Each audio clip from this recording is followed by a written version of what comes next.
Buenas tardes, bienvenidos a esta segunda charla del proyecto Capacitaciones Colectivas para el Desarrollo de la Industria del Libro con Perspectiva de Género, que es un proyecto del Fondo del Libro 2020.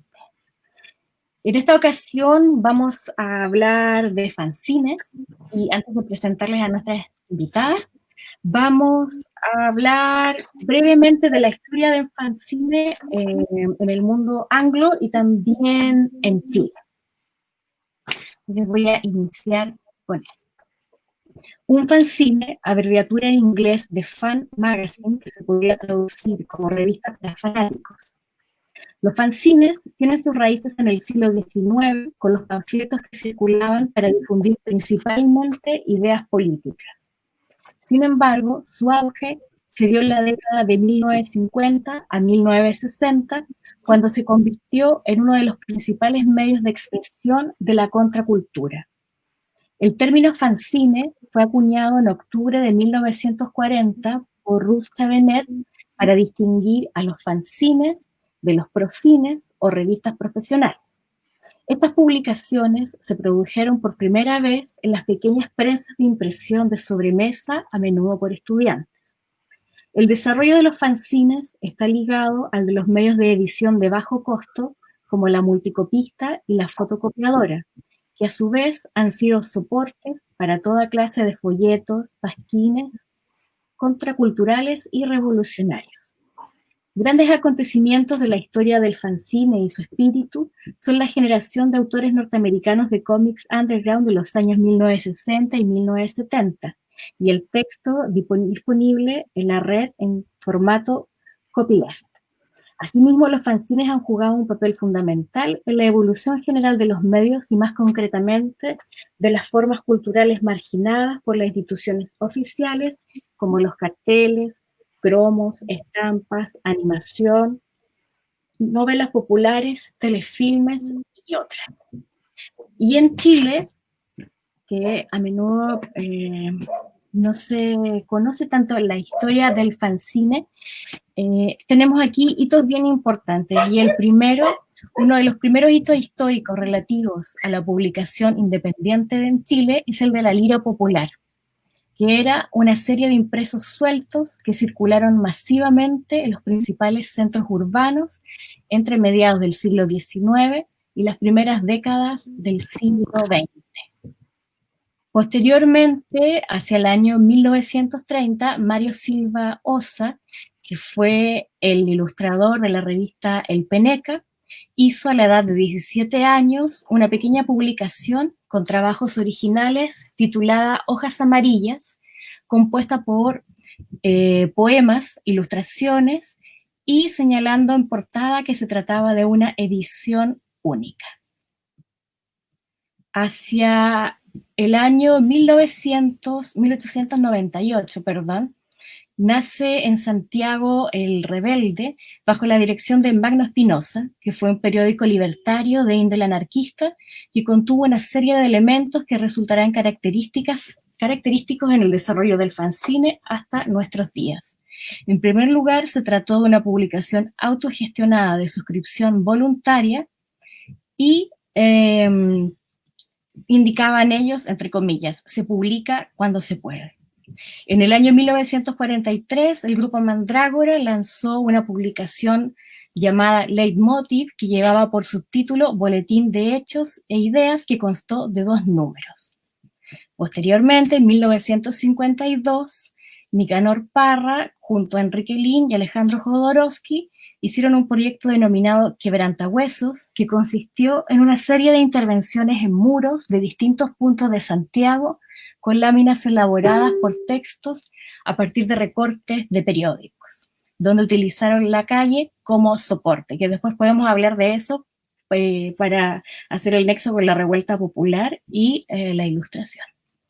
Luego, el 11 de septiembre de 1973, comienza el denominado apagón cultural, y aquí hubo una suerte de múltiples publicaciones desarrolladas a mimeógrafo, principalmente denominados boletines, donde se denunciaban las violaciones a los derechos humanos. También en esa época se desarrollaron centros culturales alternativos como Matucana 19, el Trolley, el Centro Cultural Mapocho y fanzines relacionados al punk y al thrash metal. En los 90 se dio paso a otros colectivos como Quiltraza, La Nueva Gráfica Chilena, Ergo Comics, Fentoína Sódica, Sin Huesos. Entonces, ahora vamos a hablar de la actualidad del fanzine y su relación con género. Y luego de esta introducción vamos a hablar con dos colectivos, Hambre y Fanzinoteca Espigadoras. Entonces ahora paso a presentar a cada una. Primero, Hambre es una iniciativa editorial lésbica que amplifica en papel e internet el trabajo de comunidades históricamente marginadas. Cada fanzine es una receta única, cocinada íntimamente con autoras, colaboradoras y editoras. La cocina ha sido históricamente un espacio relegado para las mujeres, en la herencia de editoriales feministas como Kids and Table Press y publicaciones chilenas como La Palanca. Con Hambre nos apropiamos de las posibilidades políticas y colectivas de la cocina y las publicaciones. Este proyecto fue creado en el año 2019 por Daniela Sepúlveda y Camila González. También estamos con Natalia Mansnet, de Fanzinotecas Espigadoras, que es un proyecto que ha recolectado alrededor de 400 ejemplares de fanzines de América Latina, Europa y Estados Unidos, en diferentes encuentros de microeditoriales y autoedición, como también con el intercambio por correo convencional. Esta colección existe gracias al nomadismo de la escena underground a partir del intercambio de fanzines. Dice, somos muchos fanzineros abarcando diferentes temáticas, contracultura, fotocines, microeditorial, autorrepresentación, música, experimentación en formatos, etc. Entonces, ahora luego de esta introducción, yo quisiera que dieran paso entonces a sus experiencias en el fanzine, en la gráfica, en distintas áreas como el feminismo y las disidencias. Y bueno, la pregunta inicial es, ¿qué es un fanzine para ustedes? Empezamos. Sí. Para mí un fanzine, me encanta pensar que es todo lo que no es un libro. Como que desde esa contraposición nos entrega mucha libertad. Y por ahí empezamos a abrazar los conceptos de la economía de recursos o la autopublicación, que está muy ligada a estos circuitos y posibilidades. Pero básicamente, como si lo dejamos en dos palabras, no es un libro.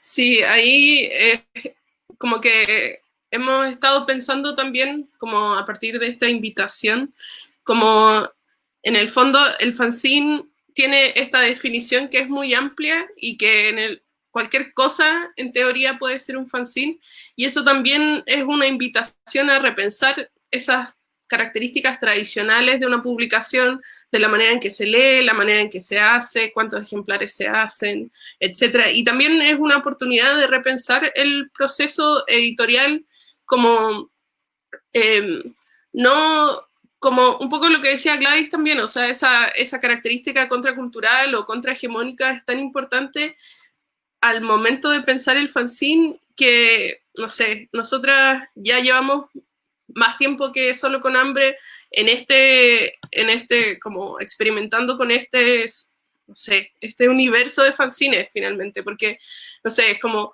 los fanzines que nosotras hacemos o los muchos que tiene también Natalia en su propio archivo, yo creo que son muchas las formas, los colores, las técnicas, las temáticas, pero en el fondo lo que tienen en común es esa necesidad de autorrepresentación, de autoexpresión, y también yo diría que uno a medida que va entrando al mundo del fanzine es como esta oportunidad de tener acceso a los medios de producción y como que en el fondo si es que no existe, lo creamos, y creo que esa posibilidad o esa oportunidad es muy atractiva para todos en el sentido de que permite difundir estos discursos que a una o a una le parecen relevantes. No sé, ¿qué piensas tú, Natalia? Ahí estoy. Hola, hola a todos. Pucha, ya todo lo que dijo Gladys, Dani, Cami, ya, que me siento igual interpelada. Ay, me gustó cuando dijeron como todo lo que no es un libro, que me acordé, tengo aquí un desorden, no les puedo mostrar, pero muchos fanzines y de esto no es un libro de los mexicanos, les mexicanes, y nada, también es una manera de definirlo, obviamente.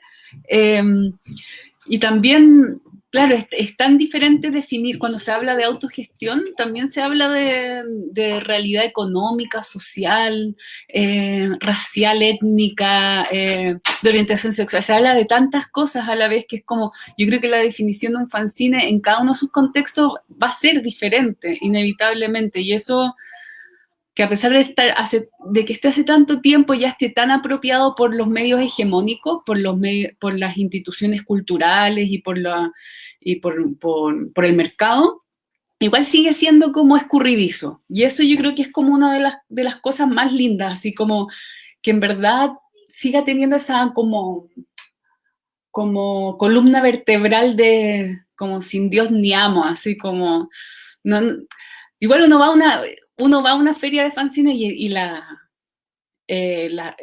publicaciones son extremadamente diversas y los precios pueden ser extremadamente diversos, y eso también, esa falta de regulación también es súper interesante. Y bueno, igual quizás como ir hilando más fino, hacer algunas distinciones entre lo que es la autopublicación y la autoedición, o sea, como eso se puede, en el archivo de la fanzinoteca, bueno, las chicas de Hambre también llevan también tienen su archivo, de formato no convencionales, ¿no? Así se llama. Y ahí se puede, o sea, como ahí mismo me imagino que han visto que la naturaleza de los proyectos nacen así como, claro, de repente, aunque sea un proyecto de autopublicación y no autoedición, o sea, si Hambre, por ejemplo, publica a alguien, el proceso con cómo se relacionan con todas las partes es como más parecido, yo diría, un poco más parecido a lo que es como en contraposición de un libro de Random House, ponte tú, como más al comercio justo, en ese sentido, como uno conoce quién imprime, o si no, uno no puede uno hacerlo en la casa, pero también muchas veces una conoce a las lectoras, las autoras están cerca del stand y también pueden conocer al autor, entonces como que la brecha se acerca y el afecto es súper importante. Entonces, como lo que yo definiría como para mí el fanzine es libertad en experimentación en formato, que tiene que ver con lo que dijeron Hambre, con lo que no es un libro en ese sentido, como que no está como en una cápsula o en un corset. Y también esa necesidad de autorrepresentación, esa como urgencia y esas ganas de autorrepresentación. Eso. Sí, en ese sentido, como que eso que hablabas del afecto y esa posibilidad de intimidad, por eso nosotras cuando pensamos Hambre, lo pensamos relacionando el fanzine o estas publicaciones de bajo costo con la cocina, como esta idea de que habitamos un espacio que es íntimo, donde una conoce como tú decías, a la editora o a las colaboradoras o a quien hace el dibujo o a quien imprime o quien te vende el papel. Y entonces al final era como este proceso de mediación, como donde participan distintas personas en distintos roles y a veces, no sé, en algunos casos el fanzine puede ser que soy yo misma en múltiples roles, pero en el fondo múltiples roles que van generando distintas funciones y terminan por, en el fondo, ser cocinados y tener una publicación o algo que se comparte con otros o otros. Entonces esa característica, esa posibilidad de compartir algo que es tan íntimo que, no sé, en nuestros casos está también esta intención de que cada publicación es intervenida, que tenga, por ejemplo, el paso de quién es la autora o autor, o incluso nosotras mismas haciendo la encuadernación de cada una de las publicaciones. Ahí me gusta pensar que como cada publicación tiene como nuestro ADN y nuestro paso, y que eso también se va moviendo en una manera mucho más pequeña, y también siento que es natural que, por ejemplo, el libro, o sea, tiene otras formas de distribuirse y existir. Yo estaba pensando en que a raíz del nombre fanzine, también en esta investigación sobre los formatos nos hemos encontrado en el camino con que al final, también en Estados Unidos se reduce a zine, y hay otras palabras que anteceden y que le marcan la intención. Entonces existe el food scene, el art scene, y así como que se varía el auto scene, como el que autopublica uno mismo. Y entonces también es entretenido pensar cómo scene se convierte en el apellido de muchas cosas que pueden ir pasando, ¿no? La diversidad que uno se encuentra de fanzines, también el nombre va mutando y va absorbiendo todas esas posibilidades. Yo en ese sentido quedé maravillada con la intro que hizo Gladys, que me tinca que ella hizo la investigación porque una multifacética, porque no se atañó a la historia del fanzine como, claro, el mimeógrafo, bla, bla, bla, sino como una relación a momentos históricos diferentes donde está como esta necesidad de autopublicación. Entonces, creo que ahí es bien interesante cómo existió como siempre ha existido la publicación que se trata de manera menos decimonónica, más desprolija, pero no por eso como que uno tenga menos afecto, sino como que tiene una cualidad de tráfico mayor. O sea, el fanzine hace generalmente más chico, como que uno lo presta, cabe en la mochila. Tampoco uno le tiene como, no sé, como tanta así como...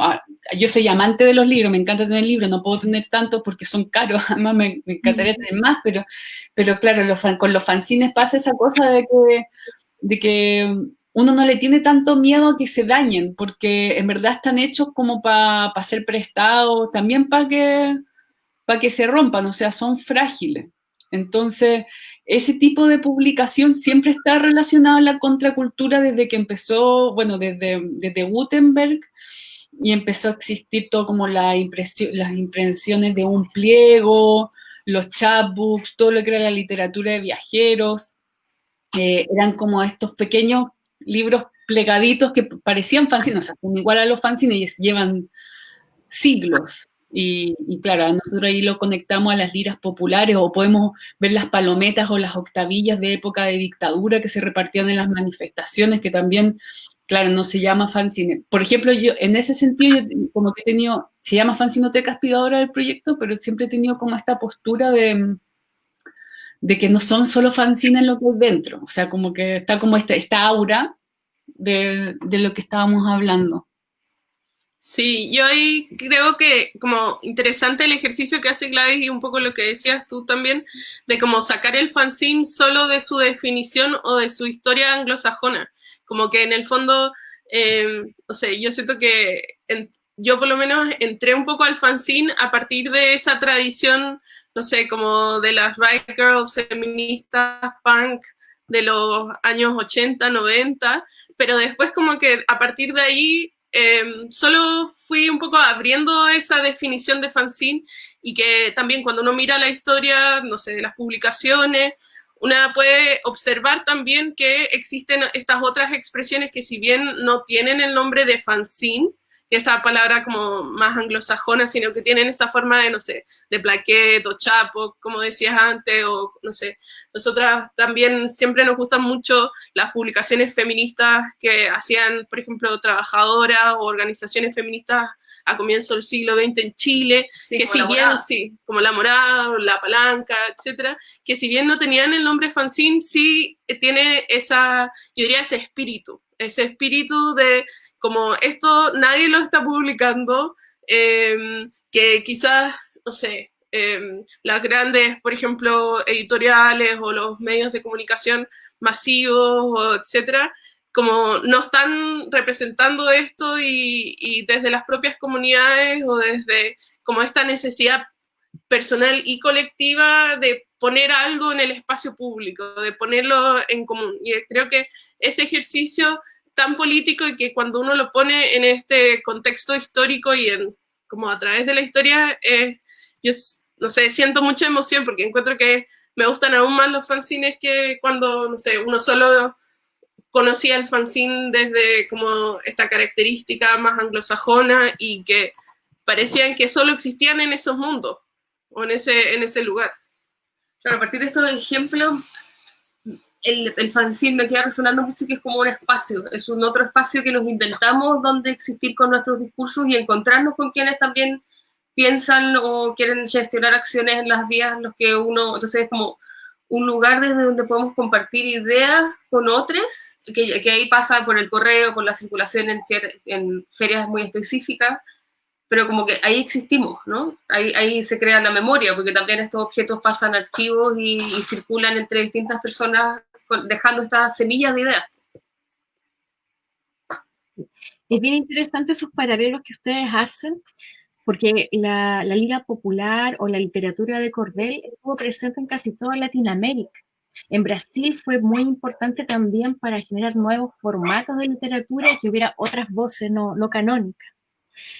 Y recordaba también, por ejemplo, lo que ustedes decían sobre los folletines de la Casa de la Mujer de Valparaíso o de La Morada, que también se imprimían en fotocopiadora o con mimeógrafo y se iban traspasando, ¿no? Estas cuartillas que hablaban de los derechos humanos o hasta cómo, lo mismo que pasa ahora, ¿no? Cómo alimentarse bien en una olla común, cuestiones de nutrición, que iban enfocadas principalmente a mujeres, poblaciones, disidencias. Entonces, quiero engarzar esto con el posicionamiento o la línea editorial en los fanzines. En este caso, de sus proyectos, ¿cómo ustedes desarrollan una curatoría para generar un proyecto global o que puede estar en constante diversificación o cambio? ¿Pueden Sí. Yo creo, o sea, es que siempre voy a estar como un poco poniéndolo en contexto, porque nosotras antes de Hambre teníamos otro proyecto editorial. Entonces llevamos como en ese proceso de cambios y de, no sé, construcción y reestructuración de nuestros espacios editoriales como de fanzine, también fuimos tomando conciencia sobre que, no sé, básicamente los fanzines, a pesar de ser contraculturales, igual pueden ser en gran medida publicados o editados por las comunidades que son más hegemónicas, que en este caso para nosotros serían hombres, heterosexuales y todo eso. Entonces, en ese proceso, en este tiempo que llevamos haciendo fanzines, cuando decidimos crear Hambre, una de las primeras cosas que como decidimos o que tomamos en conciencia era de que en nuestro trabajo queríamos publicar mujeres y disidencias. Y que también, un poco en relación a la pregunta anterior también, como cuando nos ponemos en un contexto y como feministas, como lesbianas, observando ejemplos de otros proyectos editoriales como el que mencionabas, que es Kitchen Table, que es una editorial que si bien imprimían libros, sí tenían esta característica contrahegemónica y solo publicaban mujeres, preferentemente tercermundistas, lesbianas o de identidades no hegemónicas. Entonces, muy inspiradas en ese tipo de proyecto, en esa posibilidad de elegir críticamente y de decidir y posicionarnos, tomamos esa decisión de, en el fondo, que nosotros solo íbamos a publicar mujeres y disidencias y que el espacio editorial que íbamos a crear iba a ser 100% femenino y disidente. Entonces, yo diría que ese es uno de nuestros principales posicionamientos en términos de línea editorial. Y después tenemos una parte que tiene que ver con formatos o estructura y con valores. Y con los circuitos de arte también como que habitamos. Entonces, claro, ahí aparecen las posibilidades como de investigar las características físicas o no físicas de cada publicación. Y entonces, esas como desde ahí nosotras nos paramos, porque básicamente hacemos cualquier cosa que se nos ocurra, porque estamos siempre pensando en estas distintas posibilidades, como decía Camila con el proyecto anterior, pasamos mucho tiempo de observación en ferias, viajamos por distintos lugares, conociendo mucho el circuito porque hay otro tipo de movimientos, ¿no? Los fanzines es muy difícil estar en librerías y son ciertas librerías las que te acogen como bajo ciertas estructuras y así como que hemos ido aprendiendo todas las como los truquitos para poder ir circulando en este circuito de fanzines. Sí, y también yo diría que otra es que mucho del momento en que nosotras pensamos Hambre, como ya teníamos esta experiencia previa, era esta oportunidad de crear desde cero un proyecto que fuese político, pero que también fuese un espacio a explorar y también observar a veces nuestro contexto o los materiales que teníamos a mano.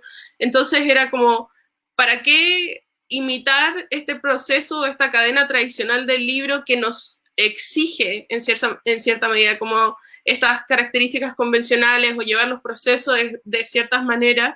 Queríamos experimentar y proponer desde Hambre un trabajo que pusiera en relevancia, que pusiera en valor el trabajo doméstico, en el sentido de que nuestro espacio editorial desde el que trabajamos en nuestra casa y que estamos siempre conviviendo entre como este espacio íntimo del hogar con el espacio íntimo de la publicación.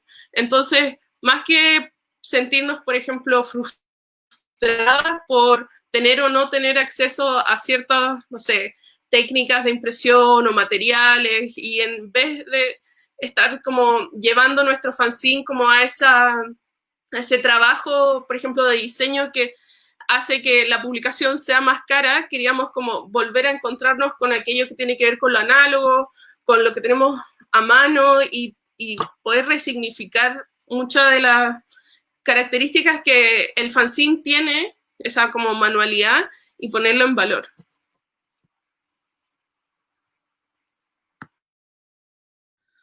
Que ahí estaba en mute. Sí, estoy como yo recibo lo que estaban diciendo la Camila, Dani, que para mí también como el proyecto de la fanzinoteca es un proyecto el que ha ido mutando, mi relación con los fanzines ha ido mutando, porque para mí hacer fanzines es algo que tiene que ser algo, aunque suene banal, pero algo entretenido, un lugar donde yo me sienta bien, que también esté con gente que me sienta bien. Son espacios como idóneamente protegidos bueno, también un espacio donde no tiene que haber la autoexplotación. Yo por eso mismo también ya no estoy como en la parte del mercado, digo mercado, pero no tiene nada que ver con el gran mercado, sino como de ir a ferias o llevarlo a librerías, porque simplemente dejé de pasarlo bien reproduciendo mis fanzines, porque cada vez empecé como a complejizar aún más las formas de impresión. Entonces quería hacer menos números y no tenía que, antes de una feria así, hacer 15 copias cada uno, era muy heavy y tampoco quería venderlo muy caro. Entonces, por ejemplo, en mi caso, en mis fanzines personales, ahora como los grabo desde arriba, como cámara cenital, para poder mostrarles. Una pena que la gente no pueda como tocarlos, claro, si viene a la fanzinoteca los puede tocar, pero ahí estaba como esa cosa de bajo precio o de no precio, que era como la idea del fanzine anterior, pero también, bueno, en la fanzinoteca, si bien no es una editorial, pero también desde que comenzó, siempre ha estado relacionado a un aspecto más bien de laboratorio o educativo. He trabajado mucho con niñas, niños, adolescentes, en diferentes contextos, rurales, urbanos, y también ha sido como súper interesante llevar fanzines de autoproclamación de disidencia sexual o no sé, también de contracultura, cosas como súper al choque para... yo me acuerdo en una exposición que hice como el año 2011 en Puerto Natales, estaban así como unas señoras como que me iban a clausurar la exposición, ya esto, o sea, se cierra, pero la verdad es que con el tiempo, desde que partí haciendo fanzines, que es como desde el año 2003 hasta ahora, en verdad el contexto ha cambiado mucho. O sea, trabajar con jóvenes o niñas es súper diferente antes que ahora. Tienen acceso a un montón de información diferente, hay diferentes aperturas, incluso en las mismas escuelas se te permite tocar temáticas que antes era como inimaginable. Entonces, sí, he trabajado como con temática directamente feminista, he trabajado harto con con fotocine, como que con la técnica, bueno, hay una feminista marxista que a mí me gusta mucho, su técnica se llama Joe Spence, que ella murió por cáncer de mamas, y tiene como la reelaboración del álbum familiar y todo un trabajo que uno puede hacer como de autoetnográfico a partir de poder verse en el archivo familiar y revisar la identidad y los aspectos más nómades de la identidad, y todo eso con el formato del fanzine viene así como muy al dedo. También he trabajado harto con eso en Casas de la Mujer, con mujeres en situación de violencia de género, pero claro, no trabajo de cero, o sea, siempre es como con un equipo o algo así, y esas cosas, por ejemplo, de la fanzinoteca, el aspecto más de laboratorio, eso yo no lo publico porque son proyectos súper íntimos, privados, y que las participantes saben de antemano que eso tampoco va a estar, algunos están, pero porque ellas me han dejado, o me lo han pedido directamente, pero no están en la fanzinoteca ni nada de eso, o sea, se quedan ellas con sus copias. Entonces, en ese sentido, para mí hay una relación como muy estrecha entre feminismo y autoedición, como muy, muy cercana, y también, como habíamos hablado antes, como muy estrecha entre también disidencia en todo sentido, también en el sentido del formato, o sea, como que es súper simbólico y amplio. Y hablando ya de tradición, disidencia, feminismo, me gustaría hacer un paralelo dentro del ámbito nacional de la edición, porque ya se refirieron a las ferias, a los contenidos feministas de su catálogo, a las disidencias.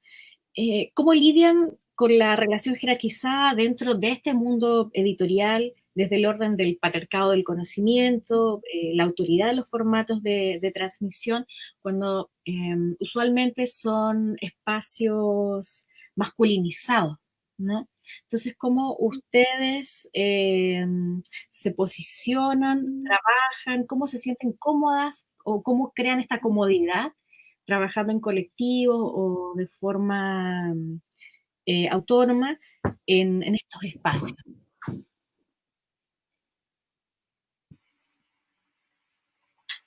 Creando nuestros propios espacios. La verdad es que en este tiempo, también cuando empezamos el proyecto editorial, una de nuestras primeras metas fue poder compartir nuestros conocimientos, hacer de nuestra iniciativa editorial una comunidad que pudiera conversar sobre los formatos no convencionales, sobre las prácticas editoriales, sobre las prácticas artísticas. Y entonces, cuando creamos nuestro encuentro de formatos no convencionales, ahí son solo mujeres conversando, aunque no fue intencional, igual termina sucediendo, ¿no? Que las personas que conocemos y que invitamos a conversar terminan siendo mujeres, y entonces los espacios se dan entre que vienen y nos muestran sus tesoros, ¿no? Esto es lo que yo hice. Y cuando la gente te abre esa pequeña, porque también hay muchas publicaciones que la gente decide no compartir ni en ferias, ni con editoriales, ni siquiera en sus redes sociales. Y cuando nosotros les abrimos un espacio de exhibición libre y gratuita en una mesa que les brindamos, como, bueno, pueden traer, es una convocatoria muy abierta que les hacemos, no sabíamos si iba a llegar gente, pero llegó gente a mostrarnos sus tesoros y venderlos también, en el caso se hace el trueque. La única posibilidad contra los circuitos hegemónicos es irse por el costado, y van apareciendo amigas y aliadas en el camino que hacen todo esto más sustentable. Sí, en ese sentido, como nosotras desde Hambre, en nuestra web, que es hambrehambre.com, estamos siempre también compartiendo contenidos, materiales que vamos generando en las distintas instancias que son de libre descarga y reproducción, y que siempre estamos ahí haciendo como ese intento de conectar con otras personas que quizás tienen como las mismas preguntas o los mismos intereses de explorar también. En nuestro caso, como el trabajo que hemos estado realizando últimamente es el de los formatos no convencionales, que nosotras como entregamos una mini definición que también, así como la del fanzine, es como una definición que no es definición, sino más bien como una propuesta desde donde conversar. Y es muy entretenido, como eso que decía la Dani, de que cuando uno genera estos otros espacios, poder conectar y encontrarse con otras personas que tienen esos intereses.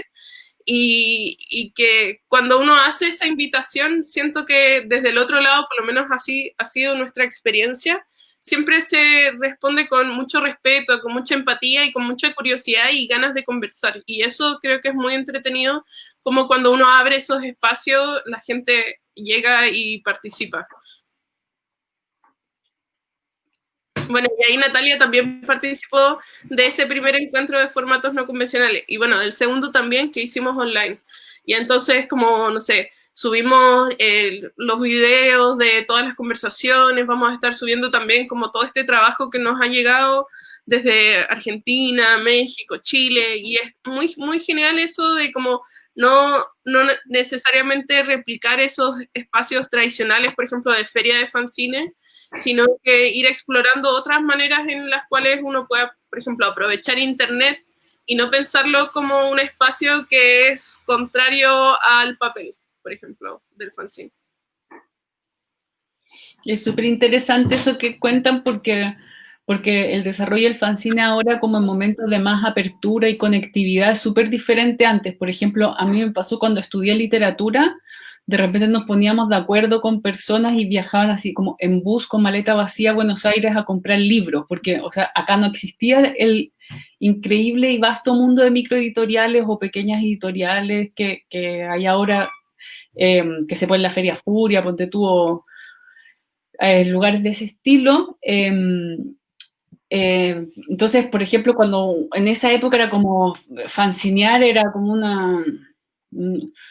una necesidad, más o menos. Y ahora, por ejemplo, también como a lo que estaban hablando ustedes antes de cómo están compartiendo el material, la manera, como que está súper relacionado también a cómo el fanzine como que uno piensa como fanzine opuesto al libro, fanzine opuesto a vida digital, como que, pero no es opuesto, o sea, como que son dispositivos que están todo el tiempo relacionándose, o sea, si no fuese, por ejemplo, por internet, uno no conocería a muchas personas, no, o sea, no existiría como esa posibilidad tan así como interterritorial que hay ahora, es increíble, o sea, también lo otro que es interesante en ese sentido es que también influye, aunque sea de repente medios en papel, o sea, como impresiones en papel, igual influye cómo la narratividad que hay en Internet, o sea, como la manera del el hiperlink, las pestañas de Google Chrome, porque el otro día mostré uno que, por ejemplo, que es del naufraguito, que lo hace un señor, para que la gente piense ya que no lo hace, los fanzines no lo hace solo gente joven. Por ejemplo, es así con todos estos, como que no se lee de adelante para atrás y parece como las lengüetas del Google Chrome, o que a mí me gusta mucho, que también es de una chica italiana, que uno lo va abriendo y también es como, bueno, ahí va,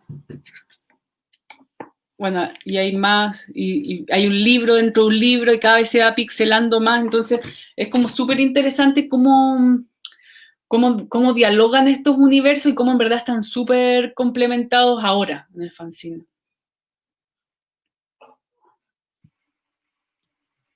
Me interesa mucho hablar del fanzine y de la gráfica en relación al trabajo que ustedes relacionan y la revuelta popular. Entonces, Natalia está haciendo una investigación actualmente doctoral sobre publicaciones en espacio público en Latinoamérica, y Hambre hizo un registro sobre gráfica urgente durante la revuelta popular, me parece que en Argentina también, y en Chile.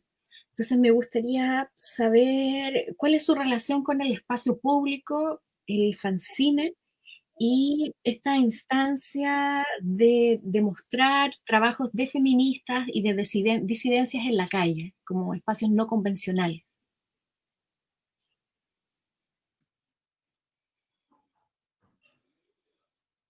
Ahí. Primero, de la relación con el espacio público. Yo desde el 2011 participé en las movilizaciones estudiantiles cuando fue mi primer año de universidad. Y ahí ya partíamos con un colectivo de arte gráfico que se iba pegateando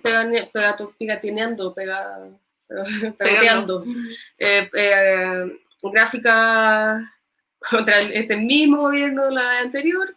Y entonces, desde ahí yo ya venía con este entrenamiento, ¿no? De visibilizar en la calle, usar la calle como una vitrina de libre acceso. Me parece fascinante pensar el registro de la memoria de los transeúntes en las calles. ¿Qué es lo que vemos cuando vamos a nuestro trabajo? ¿Qué es lo que se nos queda? Desde el 2011 que yo vengo pensando en cómo usamos la calle desde que el tránsito en la micro te deja algo. ¿Cuáles son esos mensajes? ¿Cómo los recibimos? ¿Qué pasan con ellos aquí y en el colectivo? Entonces, desde ahí fue una reacción natural cuando se nos vino en octubre el estallido, poder, si ya teníamos nuestro cojín, que era una editorial, como desde este lugar que justo teníamos disponible una fotocopiadora en Argentina cuando estábamos allá, y entonces fue como muy obvio que, bueno, vamos a juntar a la gente a hacer estas gráficas. Y ahí se une, ¿no? Cuando la vida se dedica a pensar en visibilizar otras voces, las plataformas siempre están disponibles, ya sea la calle, el papel, la web, videos o videollamadas, podría haber sido un correo, siempre lo vamos a hacer, ¿no? No importa el escenario que se nos venga, siempre vamos a estar en cada plataforma que se nos sea posible estar. Sí, y en relación a lo que decía Dani, nosotros hicimos esta primera acción gráfica urgente cuando estábamos en Buenos Aires, cuando nos encuentra como el estallido social, y luego volvemos a Chile, finalmente, después de como un intento largo y complejo, y hacemos esta misma intervención o activación editorial en el espacio de Balmaceda Arte Joven.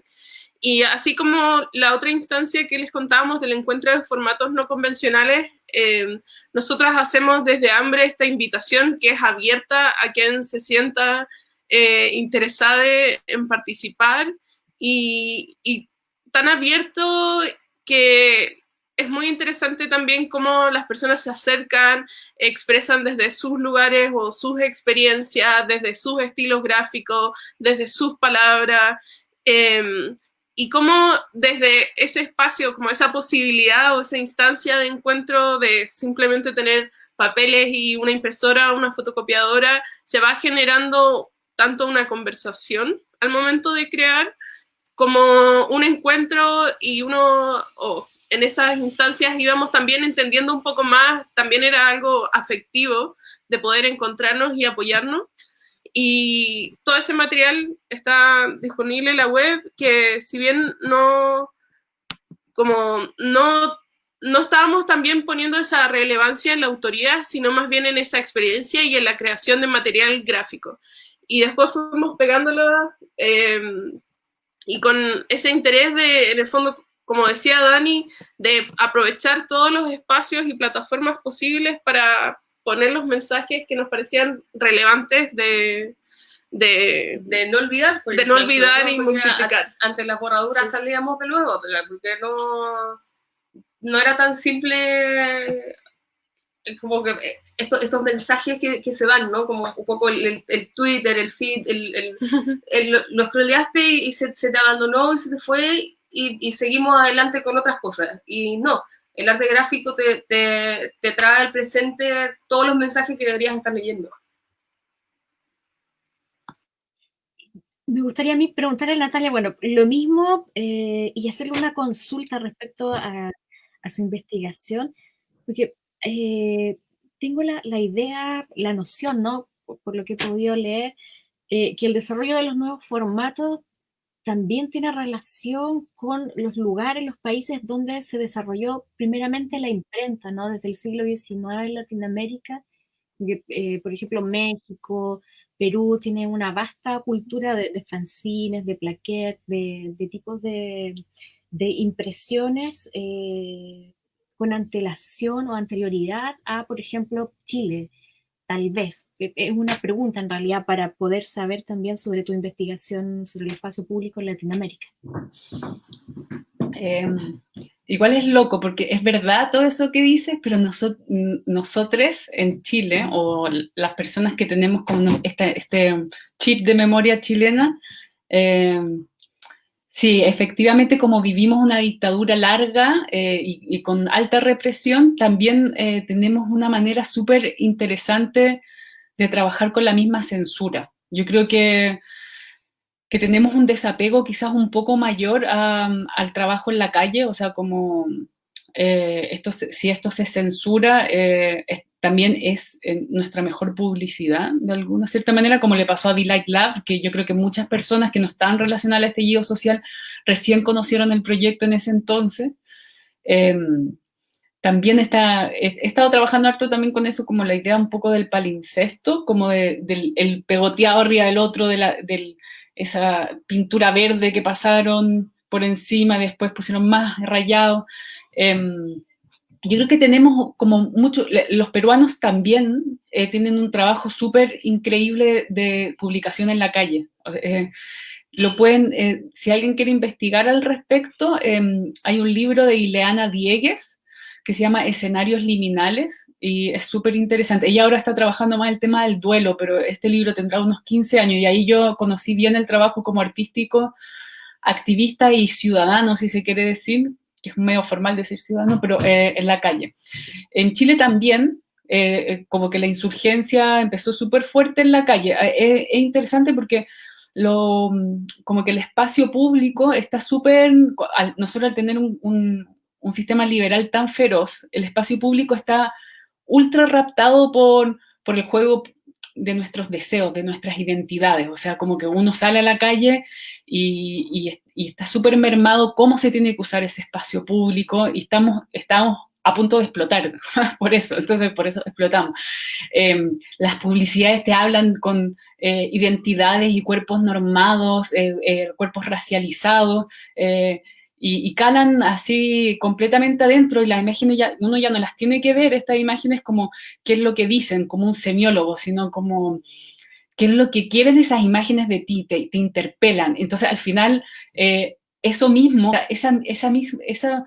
alguna manera eso mismo tan fuerte de la publicidad que teníamos en la calle, eso mismo nos enseñó algo y en verdad la autoedición y el estallido social chileno es algo como sin precedentes. Yo estaba mirando los Estados Unidos y no es tan increíble como lo que pasó acá. O sea, para mí fue muy fuerte porque vivo al lado de la Plaza Dignidad, soy mujer, mamá, no puedo salir en cualquier momento a la calle, no quiero.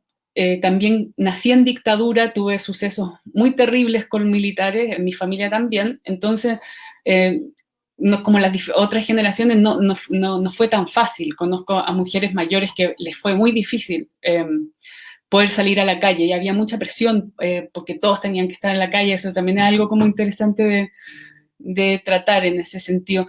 Pero en el mismo trazo, como en esto que estaban hablando Hambre con su acción de gráfica urgente, se llamaba, ¿cierto? Sí.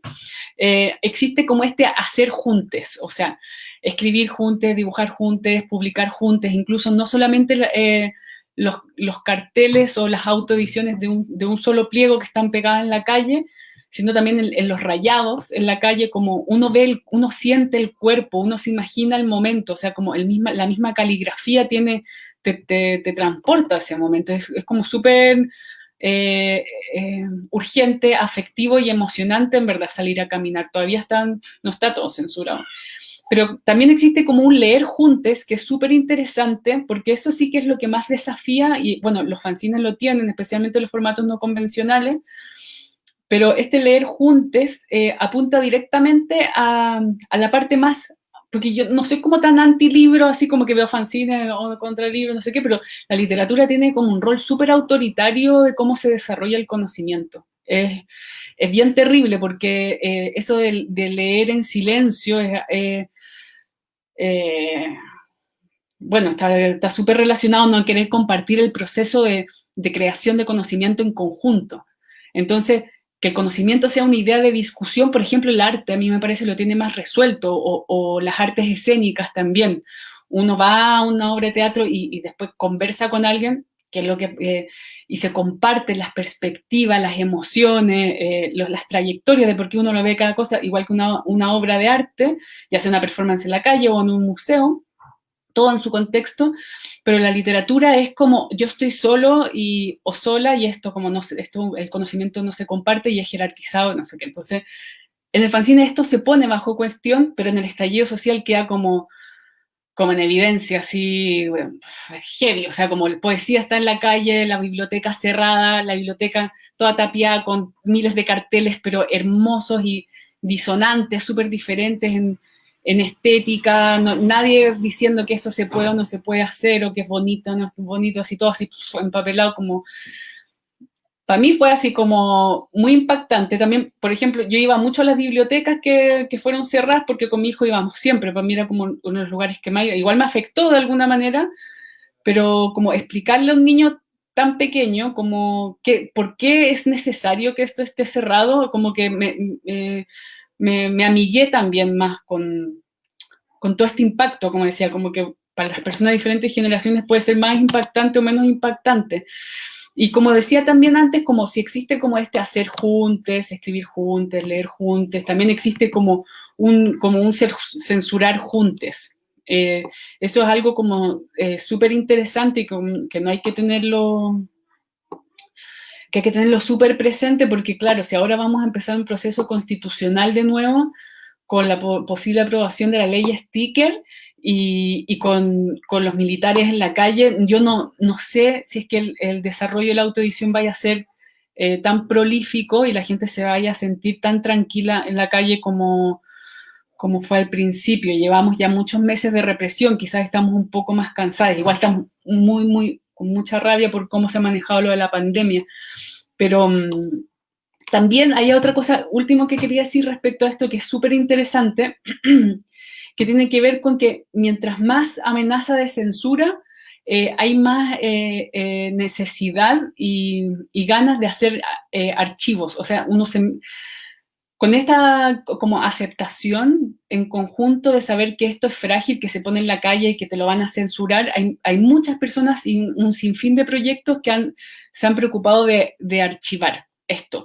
Y esto quiero hacer como una distinción sobre la diferencia entre archivo y anarchivo, porque eso es algo que yo lo tengo como un poco de manifiesto en la fanzinoteca, que el archivo está mucho más relacionado como a un proceder más como de auditor, como más de vigilancia.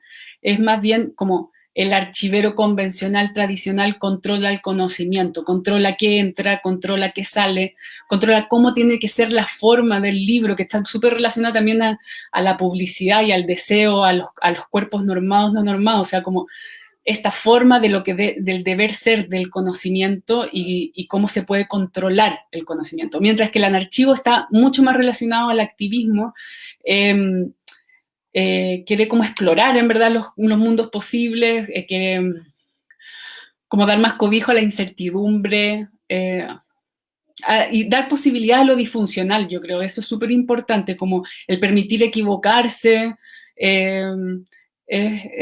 sí, es más, tiene un temple como mucho más como afectivo, entonces tiene sus cosas buenas y sus cosas malas esto de la fragilidad de la autoedición, pero tiene como esos reveses, así ya, bueno, se lo apropia la hegemonía, pero rápido, o sea, es muy rápida, en verdad. Y en la autoedición del estallido social quedó como muy en evidencia porque es increíble la cantidad de proyectos de registro de todo lo que ha pasado. Ahora van a salir, bueno, cada vez se están publicando más. Sí. Me parece bien interesante lo que decía sobre la lectura en silencio, ¿no? La lectura en silencio es una cosa más relacionada con la escolástica, con ciertas clases sociales que pueden entrar en espacios limitados y poder educarse, ¿no? Bajo ciertos regímenes. Y recordaba la escuela peripatética de Aristóteles, donde leían los estudiantes y caminaban, ¿no? Que leían en voz alta, y es una forma en que el cerebro, ¿no? También recibe mucho mejor la información. Y ahí está presente también esto de que las neuronas funcionan con electricidad, entonces se genera como una conversión eléctrica que es muy interesante porque todos están pensando en lo mismo y sintiendo algo similar, ¿no? Es bien interesante respecto a los formatos de lectura. Y bueno, la primera charla fue con cuadro de tiza con plaquettes. Y me parecía bien interesante seguir con fanzine, porque hay una ligación muy estrecha entre imagen, texto y corporalidad en estos formatos, ¿no? Que son artesanales y que yo creo que tienen muchas más posibilidades de diversificarse y de no desaparecer que lo hecho a gran escala, ¿no? Porque hay una cuestión ahí, como ustedes decían, de contracultura, hay un ímpetu en ese trabajo. Entonces, a propósito de eso, yo quisiera saber cuáles son los medios de impresión de sus proyectos editoriales, si han ido cambiando, si tienen otros formatos que no necesariamente sea el papel, por ejemplo, pensando en formatos no convencionales de lectura. Lo primero con los formatos no convencionales es que, claro, existe, pensaba lo que decía Natalia, de los cuerpos normados, lectura normada, y después siempre el libro tiene esta posición de las manos y el cuerpo, ¿no? Entonces a mí lo que más fascinante me parecía de los formatos no convencionales era como nuestros cuerpos, nuestras manos se ponían a disposición de descubrir qué es lo que pasaba en estos mundos. Entonces, estirar, ¿no? Mirar hacia arriba, algo que puede ser muy largo y proyectas la mirada hacia allá. Y entonces todas esas posibilidades eran como queríamos que se descubriera distintas poesías, trabajo de imágenes, ilustraciones, cómo podíamos acompañar de esta...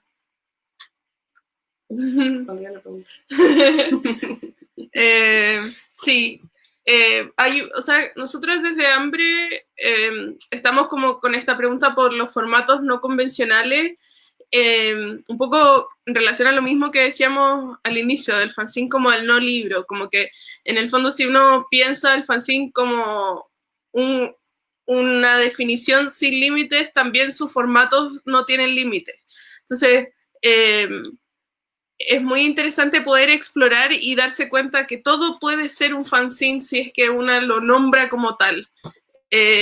Si bien nosotras actualmente, no sé, nuestro trabajo editorial ha estado más, no sé, hemos impreso, por ejemplo, en risografía, que es como colaborando con otro proyecto que se llama Puppy Club, por si quieren imprimir con una mujer.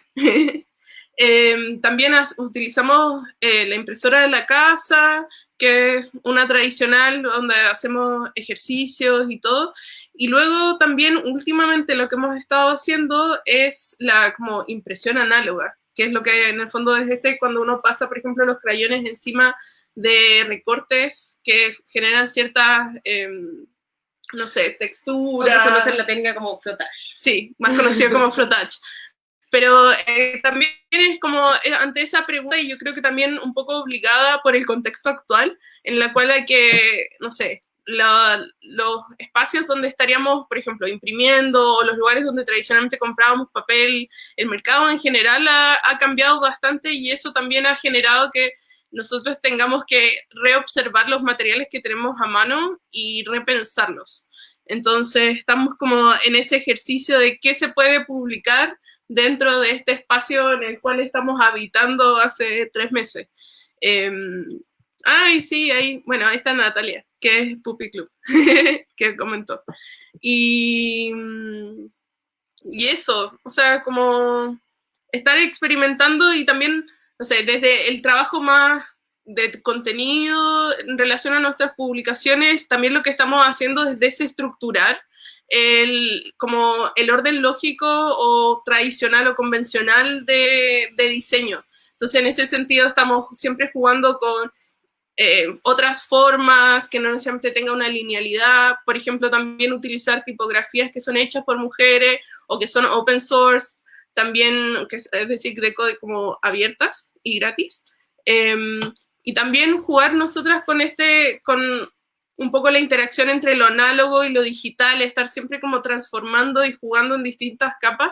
En ese sentido, como, no, por lo menos a mí me hacía mucho sentido lo que hablaba Nicolás en la charla de la semana anterior, como esta idea de que lo análogo y lo digital se trabaja en capas y capas y capas que se van distorsionando. Y para mí el fanzine tiene, o ha tenido por estos meses también esa posibilidad, o sea, como que jugamos a agregar y quitar y transformar, aunque estemos utilizando quizás las mismas técnicas que hacíamos previo a la cuarentena, como resignificarlas.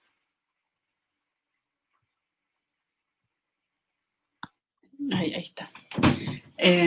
Como que me perdí un poco, no me acuerdo cuál era la pregunta principal, pero bueno, ¿cómo se imprimía? Cuando son proyectos como más grandes, como de laboratorio, en escuelas o en juntas de vecinos o algo así, claro, a veces así como offset, dependiendo, pero también hemos impreso en risografía, duotono, parte en serigrafía también, artesanal, dependiendo de los proyectos, porque hay proyectos donde se enseña como desde la A a la Z, o sea, como desde todo, capacitación desde también técnica y en oficio. Entonces, se compra una impresora de tinta continua, se enseña a hacer serigrafía artesanal, se hace capacitación de cómo usar programas de computación o cosas así. Ahora yo he estado como mucho más análoga en proyectos en mis proyectos personales son como ya casi libros únicos, fanzines únicos, no sé, o publicaciones únicas. Y de los talleres, que iba a compartir pantalla un segundo. Ahí está. No sé si se está compartiendo ahí. Ahora sí. ¿Ahí?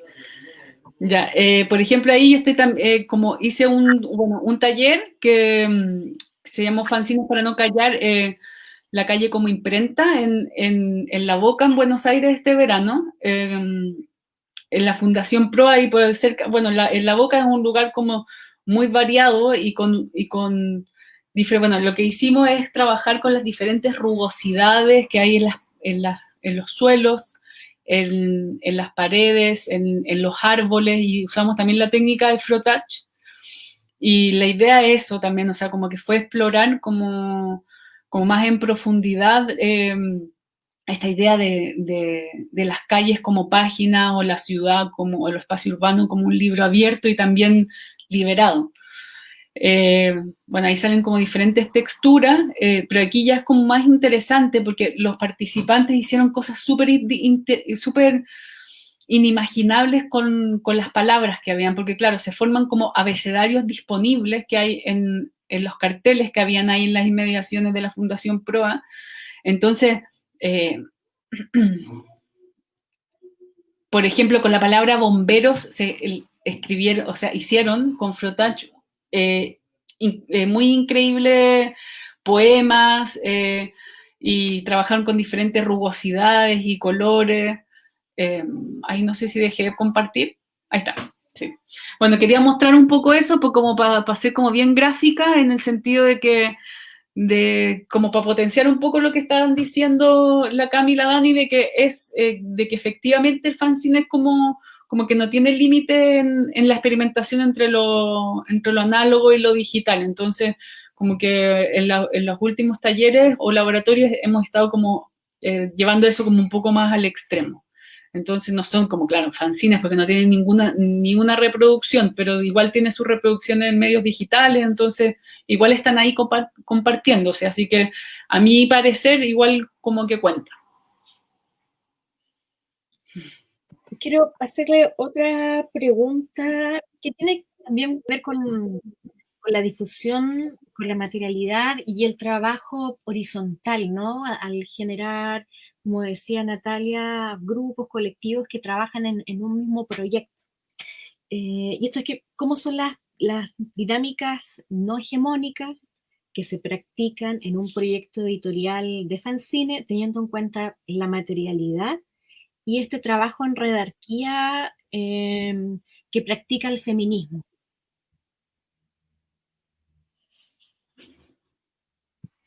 Yo creo que una de las cosas interesantes que permite como el fanzine y quizás el circuito de fanzine como esa como al tener esta historia política de como contrahegemónica y contracultural, se generan como economías alternativas dentro del fanzine, que yo encuentro que siempre es muy interesante y como permitir encuentros de personas de distintas, por ejemplo, de distintas profesiones o con distintos intereses, y que también aparece, por ejemplo, el trueque. Entonces, por ejemplo, cuando uno entrega, no sé, yo le entrego a Natalia un fanzine y yo le pongo cierto valor a ese fanzine y Natalia lee desde su experiencia y su propia corporalidad ese fanzine y me entrega un fanzine que, por ejemplo, ella considera que tiene el mismo valor que lo que yo le estoy entregando. Y que si bien no necesariamente tiene que ver con lo monetario, así como, no sé, este fanzine vale 500 pesos y tú me das uno que tenga el mismo valor, sino que hay este valor que es simbólico que tiene esa publicación. Y creo que es muy interesante cómo una puede experimentar otras maneras de relacionarse, otras maneras de colaborar, otras maneras de mover y distribuir esos contenidos y en el fondo de generar cierto, como una economía alternativa que funciona no desde lo monetario, sino desde el trueque de otro tipo de cosas. Y también tiene que ver cuando ponemos en valor en nuestras publicaciones la mano de nuestros artistas. Entonces hay publicaciones donde hay una página dedicada a solo dibujos y por cada publicación esos dibujos son distintos. O viene de regalo un jabón Popeye que tallamos nosotras chiquitito, o viene una ilustración de otra Natalia, también pintada a mano chiquitita. Entonces, ¿cómo usamos los valores de otra forma a nuestro favor, no? Porque podríamos estar perdiendo el tiempo al hacer estos detalles que nos toman mucho tiempo, sin embargo, nosotras ese tiempo lo traducimos en valor. En un valor que no necesariamente es monetario, sino que tiene que ver con esa intimidad o esa relación, ese trabajo. Y después también yo diría que una de las cosas que parece importante como destacar es que también cuando se generan estos espacios, o sea, como que es muy interesante que, por ejemplo, en nuestros últimos trabajos editoriales, donde colaboramos con otras mujeres, para ellas que no están acostumbradas a trabajar en espacios que son, por ejemplo, 100% femeninos y disidentes, ha sido como una experiencia muy innovadora de poder experimentar. Como que en el fondo yo pongo en confianza y confío plenamente, por ejemplo, en las capacidades y las habilidades y lo que, por ejemplo, Natalia va a hacer. Y entonces hay una invitación completamente abierta y sin límites a que, por ejemplo, ella reinterprete o trabaje o haga algo que a ella en el fondo le interesa y pueda como canalizarlo y yo, por ejemplo, lo acepte plenamente y poco a poco cada una va poniendo esos ingredientes y se genera una publicación que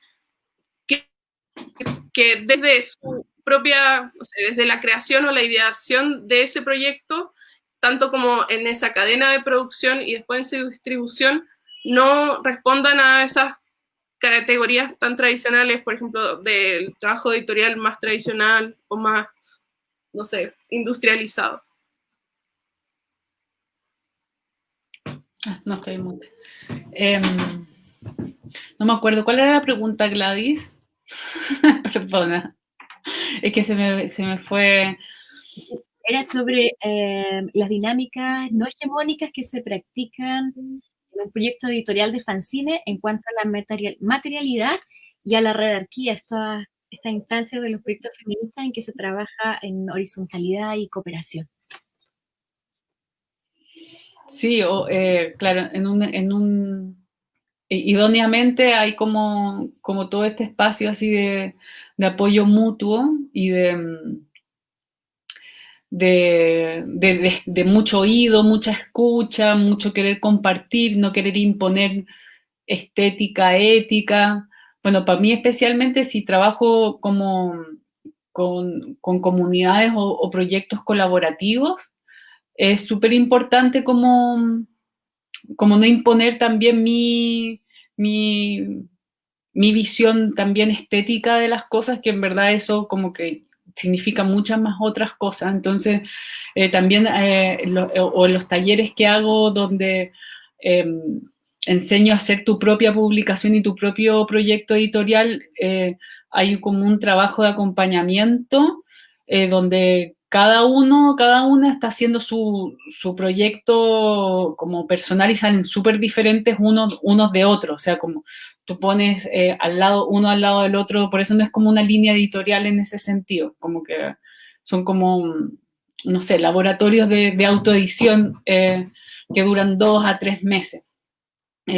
Sí, siempre motivo, ahí es cuando ya me tomas la cuchara, como que motivo mucho a la experimentación en formato, que es como, a mi parecer, en conjunto a la parte de la autorrepresentación, a la voz propia o a la búsqueda de uno mismo como fanzine, como un espejo, como un reflejo, como que son de las cosas más interesantes. Entonces siempre como que motivo bastante ese lado, como que se trabaje esta relación como contenido, continente, materialidad, o sea, como que la materialidad esté relacionado al contenido del libro y así también lo visual con lo escrito. Eso, sí. Gracias. Y tengo 2 preguntas más. Y la primera es, por favor, que nos cuenten sobre su trabajo de catalogación y esta instancia de anarchivismo, cómo lo realizan, en qué procesos van y dónde se puede también ver este trabajo.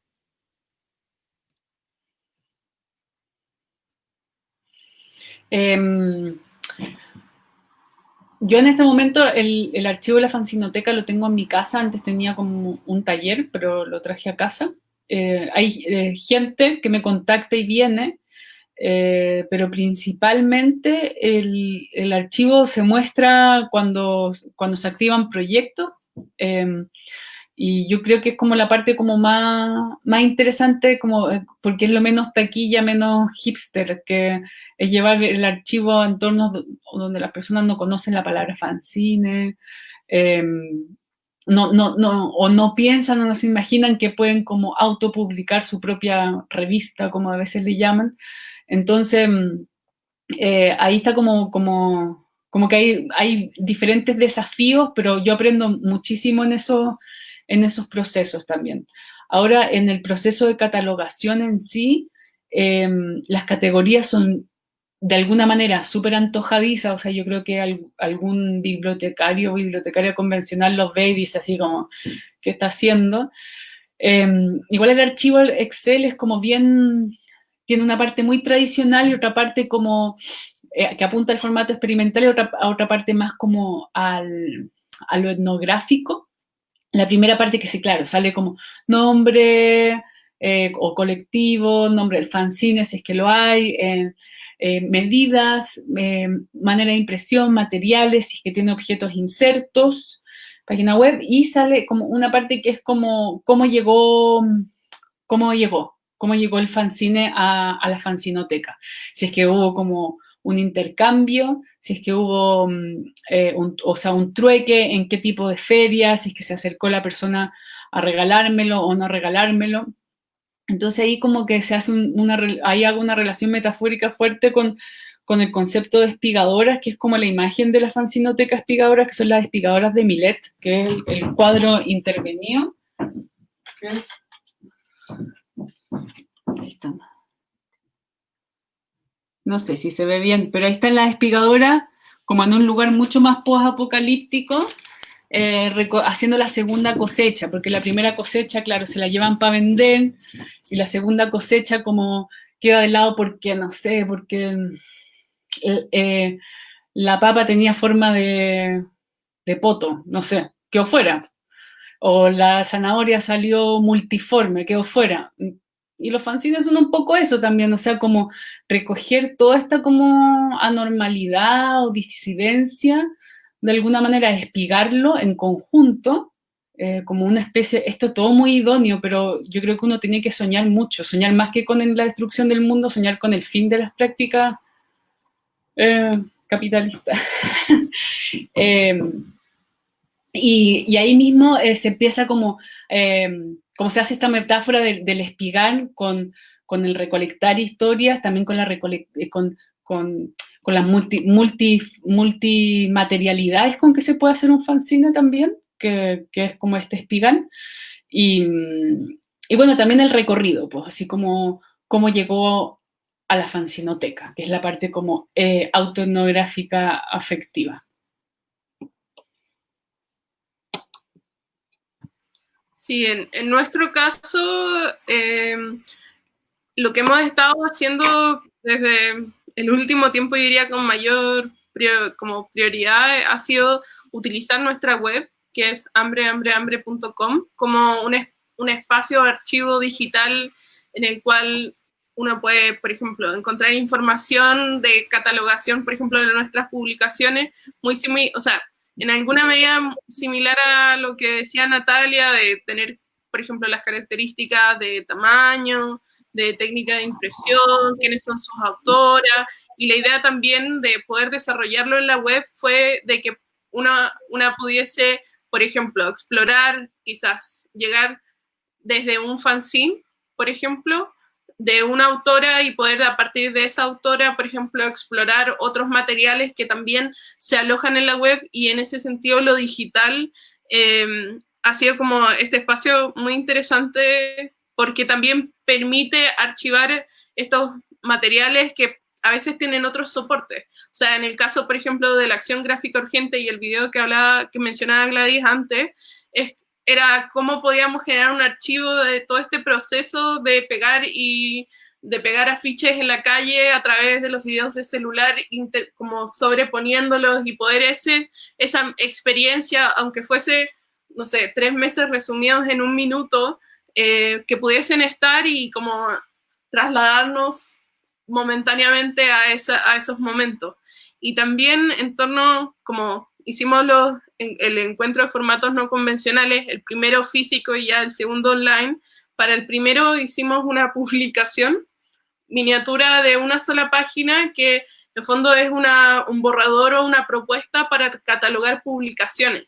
Y esta se puede también descargar en nuestra web, está ahí disponible. Y por ejemplo, lo que ponemos aquí como en relevancia en relación a la publicación es, por ejemplo, el título, autores y temática, año, numeración, cómo llegó a ti esta publicación, editorial, editores, edición, si es que tiene, formato, si no sabes el nombre, por ejemplo, dibújalo, que es lo que aparece acá, sentimientos y sensaciones que generan esa lectura o esa publicación, recuerdos, por ejemplo, relación de imagen y texto, y así. Entonces, como era también cuando uno hace publicaciones en formatos no convencionales, en general lo más complejo es archivarlo, porque si bien al no tener no sé, tamaño, forma tradicional, el desafío es, por ejemplo, cómo nosotras guardamos o archivamos una publicación que viene con un jabón y es mucho más 3D y frágil que, por ejemplo, que la publicación misma. Entonces, en ese sentido, siempre hay como esa dificultad de catalogar y archivar el fanzine, cuando también, por ejemplo, muchos fanzines no necesariamente tienen toda la información, como si lo tiene un libro que tiene un ISBN, que se detalla de manera mucho más específica cuáles son esa cadena de producción, por ejemplo, el lugar donde se fue hecho, y así.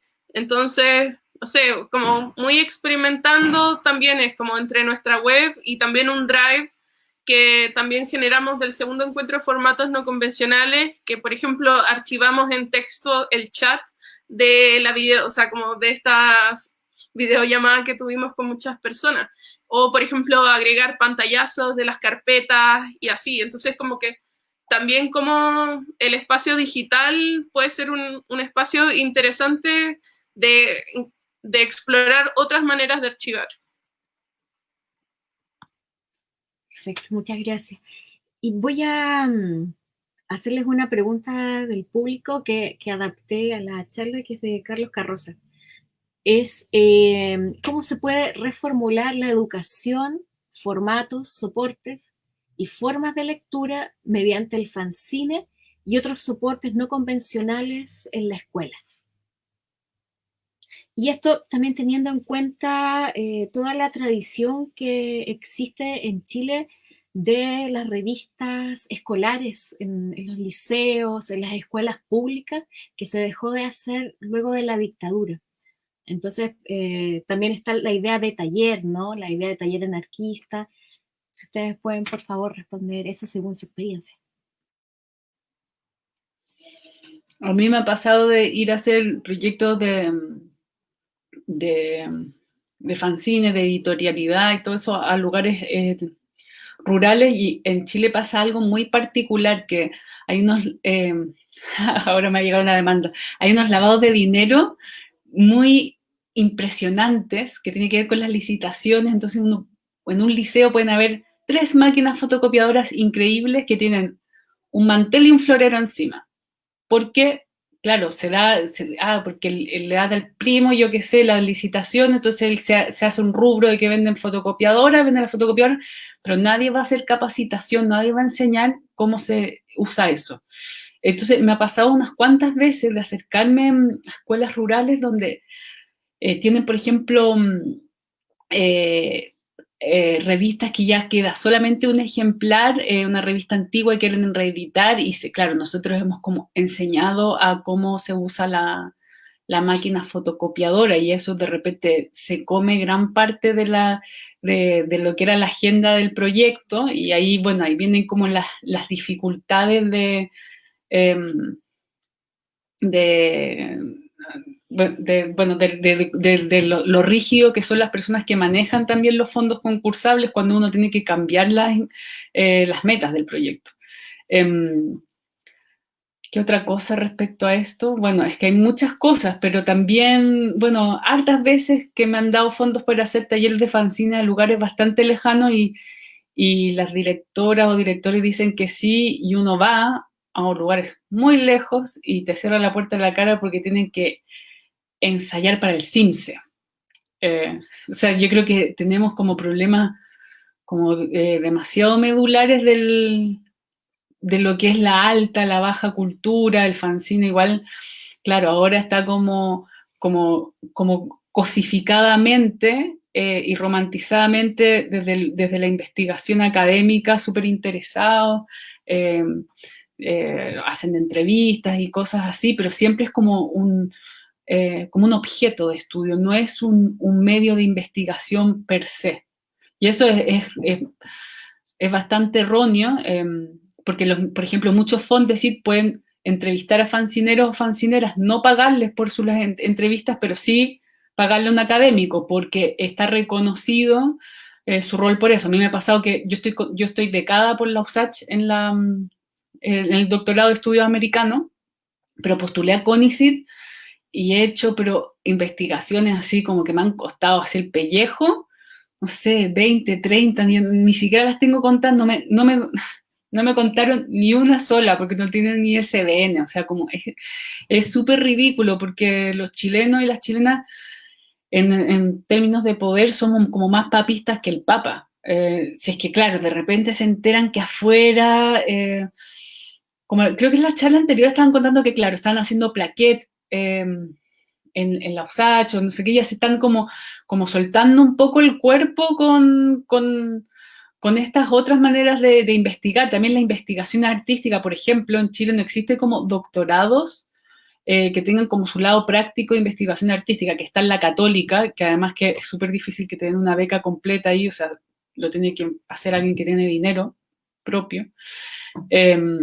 Entonces, como que yo creo que hay como una perspectiva de lo que debe ser el conocimiento muy rígida, muy decimonónica, muy eurocéntrica, y bueno, el estallido social, yo creo que lo que hizo fue directamente desafiar esta autoridad del conocimiento, la forma de la autoridad del conocimiento, y fue súper categórico eso, y la gente que estamos en la universidad o en ámbitos como de discusión también de temas educativos, les están apuntando directamente a la cara el tema del paper, o sea, decir como, oye, ¿por qué una investigación doctoral, por qué no puede terminar en un podcast, por ejemplo? O como lo que hicieron Hambre, que agarraron el chat, lo pusieron también, todo lo que es como el fuera del campo visual de lo que termina siendo la investigación, es también dentro del campo visual, son las maneras de cómo investigamos, cómo procede el conocimiento, y el fanzine siempre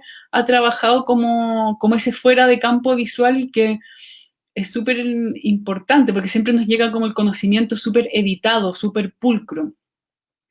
Como que no, el conocimiento o el proceso de conocimiento no hay error, no hay duda, es como bastante cerrado. Entonces, yo lo veo como que he estado más en ambientes educativos, como que me han tomado como, dependiendo de los lugares, porque he tenido experiencias súper diversas, como tanta diversidad de personas existen, pero sí un poco como baja cultura, arte menor, y el problema no es conmigo, es que con los niños y las niñas que se interesan y que de verdad quieren entrar en este mundo, no los toman en cuenta en la escuela. No les quieren pasar los fanzines para que los toquen. O sea, he hecho clases en Sename y dicen, no los preste. Yo, pero ¿por qué no? Porque los van a romper. O sea, no sé, yo creo que todos los niños y las niñas tienen derecho a tener un libro y poder romperlo. O sea, como romper un libro es lo primero que uno debería hacer. Yo estudié literatura y cuando dije, ¿cómo está hecho esto? Y lo abrí, dije, como, ¿qué onda? Como nunca había abierto un libro, ¿por qué? Como en la literatura está tan lejano el oficio, es como el otro, y el otro el que piensa, es como, yo creo como que es súper necesario chasconearse. Igual yo he visto un montón de avance desde que empecé a hacer fanzine hasta ahora, los últimos 15 años, con toda esta explosión de nuevas editoriales, es increíble, pero yo lo veo en aspectos educativos más formales, años luz.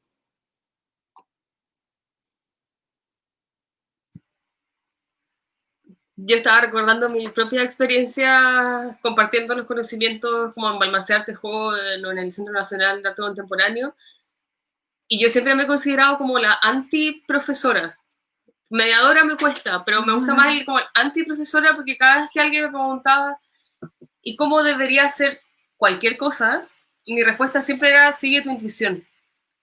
Y todos quedaban así como un silencio largo, ¿no? Y ahí yo me iba y ellos resolvían en sí mismos, en su propio universo, qué es lo que querían hacer, porque al final, cuando rompemos esa jerarquía del profesor, que es quien tiene los conocimientos, y entendemos que el conocimiento es una torta que se reparte en muchos trocitos y que cada uno tiene su propio valor, ahí desarmamos el sistema de una fuente que adoramos, ¿no? El conocimiento es uno, sino que yo soy parte del conocimiento.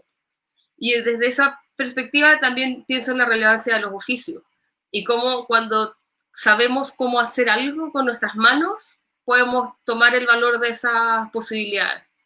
Entonces pienso que quizás cómo se puede hacer de reformular educación, formatos, soportes, para mí quizás la respuesta es pensar en los oficios y en quién le podemos entregar a cada persona el valor de desarrollar sus propias tecnologías, por muy análogas que sean.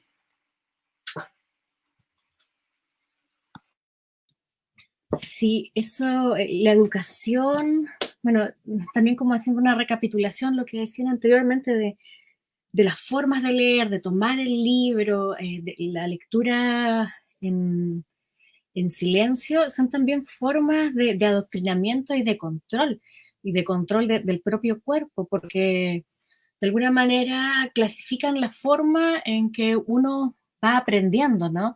Y mientras el cuerpo menos se mueva, menos funcionan los órganos como si estuvieran en un espacio libre, ¿no? Tiene que ver con eso también. Cómo se transformó a Homo sapiens y empezó su espina dorsal a funcionar. O sea, son elementos que tienen que ver con la evolución y que estas nuevas maneras de de educar, que es como una contraeducación, facilitan la inmovilidad, ¿no? Y hacen que el hiperconsumo y los estereotipos que muestran los medios de comunicación sean hegemónicos.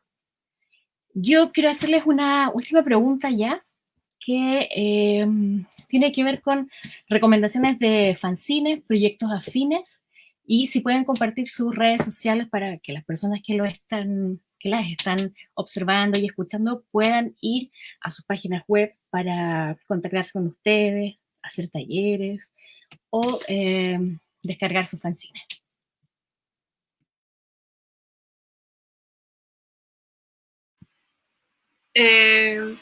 Bueno, que siempre es muy difícil hacer recomendaciones de fanzines u otros proyectos porque siempre se nos van a olvidar algunos. Pienso, bueno, el de nosotros es Hambre, Hambre, Hambre. Pueden encontrar nuestra web hambrehambre.com. Ahí tenemos toda la información de actividades que realizamos. También se pueden encontrar, no sé, los registros de actividades previas que hemos realizado, descargar materiales. Por ejemplo, tenemos un manual de 1001 formas de cómo hacer un fanzine en una sola página y un montón de material de ese estilo que se pueden utilizar, descargar, imprimir desde casa. Pienso en proyectos que pueden también, como de recomendaciones, bueno, Puppy Club, que era quien mencionaba antes. También pienso en Mercuria, que es otro proyecto de una amiga que hace publicaciones a la pared. Revista mural. Sí, una revista mural. También pienso, bueno, nosotros también estamos como siempre buscando otros proyectos como en Latinoamérica, esta edición es Hungría, también Bestiario Ediciones de acá de Chile que participaron en nuestro segundo encuentro de formatos no convencionales. Estampas feministas. Sí, Estampas Feministas de Argentina, que también están como cada uno con sus propias como intereses de exploración gráfica también y de formatos que encuentro que siempre es muy interesante. Y ¿qué más? Y no sé, bueno, cuenta tú, Natalia, y a ver si se nos ocurre alguien más. Es que es muy difícil porque viene así como tanta, una multiplicidad de personas que uno quiere, que hace fanzines, es difícil organizarlo. Yo lo primero quería mostrar, bueno, Feli, yo quiero nombrar a las personas que han colaborado en diferentes momentos y procesos de fanzinoteca, si bien ahora estoy como sola, de repente vienen proyectos y muchas veces he trabajado con Sandra Marín de Repisa Ediciones. Acá hay un fanzine de ella de tela, súper lindo, que no es de la fanzinoteca, se lo regaló a Inti, a mi hijo, así que no se preocupe que... Sophie Daneman, que fue, bueno, compañera mía del proyecto desde muy al principio, y con ella también tengo el proyecto Gráficas Pro Aborto Chile, que también se pueden bajar desde Tumblr, todas las gráficas para imprimir, y que con ella también comparto como la experimentación en formato y en temáticas también más bien disidente. Feli, que también ha sido como súper compañero de guerrilla, que también formato ahí doble lomito, muy lindo. Bueno, no tengo de mi prima Cata, que también me ayudó en 2 proyectos y también me ayudó a catalogar, igual que Sofi. Este fanzine que lo encuentro súper importante, que se llama Por mí y por todas mis compañeras, que el Instagram es Nico Babuino, que bueno, es la historia de una denuncia por violación, y está muy lindo cómo está ilustrado, y además al final también te da datos para poder tener acompañamiento a hacer tu propia denuncia. Esto también fue acompañado por una exposición y todo un proceso ritualístico súper necesario. Un fanzine de Helen Heleton, de una archiva del Do It Yourself, que Helen, bueno, es más grande que yo, lleva desde antes que yo en esto, y hizo su tesis doctoral, no me acuerdo en la Universidad Española, pero en parte también se fue a hacer la parte de la tesis en México, y se llama Una archiva del Do It Yourself, como su misma archiva. Y por último, un fancinito de, ¿cómo se llama?